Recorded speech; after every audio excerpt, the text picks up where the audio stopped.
take this yellow one here. I'm gonna cut it and bring it inside. It'll be pretty.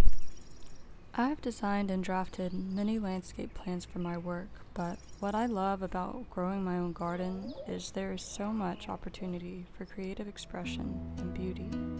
This video is about growing flowers in our backyard vegetable garden. In my experience, the more flowers, the better the production of homegrown food. Sometimes flowers will self-sow or take a full year to emerge in the garden. I was delighted to see the calendula flower come back from seed from a plant I grew last year, and to my surprise, the butterfly weed I'd given up on growing showed itself in our garden this summer. I love the beautiful blooms of summertime. I have heard it said that only a generation or two ago, when people would walk outside, there'd be a flurry of butterflies everywhere you step. I don't know what that would be like, but maybe if we plant enough native species and flowers for biodiversity, our children could see that too. I am a cat. Yeah. I'll look for a tomato for you. Attracting bees and other pollinators boosts our garden's production. Oh, look at that. Look at that. I've seen the number of fruits reach a new level on our tomato plants this year. Every bed surrounded by flowers has full sets, and the other tomato beds which do not have flowers around them don't produce the same number, even though they're the same variety. Isn't it exciting that a more beautiful garden is more fruitful too?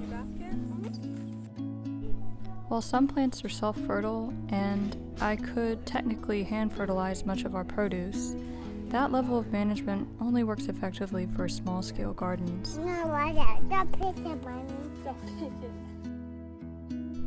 Planting flowers seems like the easiest way.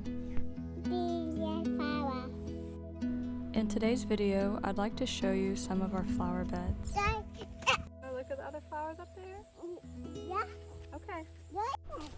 I'll show you the varieties of flowers I'm growing and how to plant them in groupings to give you some good ideas for your own garden.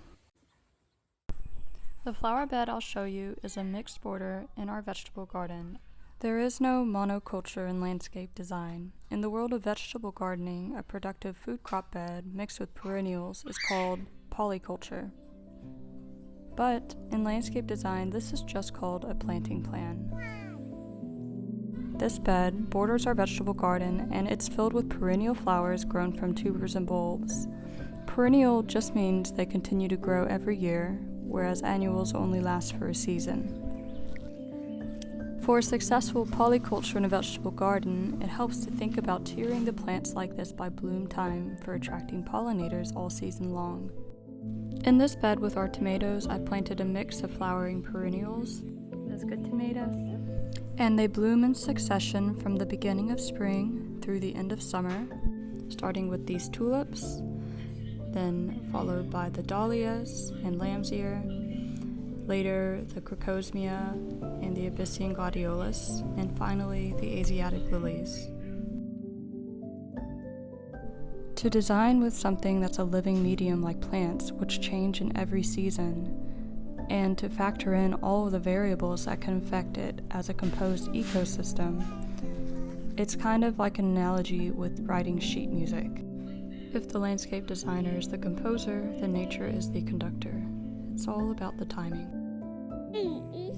Indeterminate tomatoes or any vertical crop is very easy for polyculture since the vines trellis above the flower beds.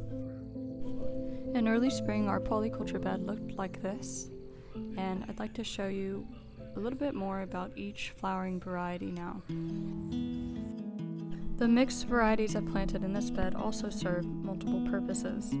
The lamb's ear and dahlias bloom at the same time as the cherry tomatoes come into production. Nasturtium is an edible pepper substitute. It deters pests as a trap plant for aphids, cabbage worms, and squash bugs. And the lamb's ear serves as a living mulch, attracting more bees than any other flower I grow in my garden. Another living mulch we use is white Dutch clover, which fixes nitrogen in the soil, so it's a living fertilizer. And the other way I use flowering perennials is to create microclimates in our vegetable garden, extending the growing season of these cool weather crops. To learn more about growing with microclimates, check out my video, Growing in a Heat Wave. Let me tell you about the varieties growing here in this bed.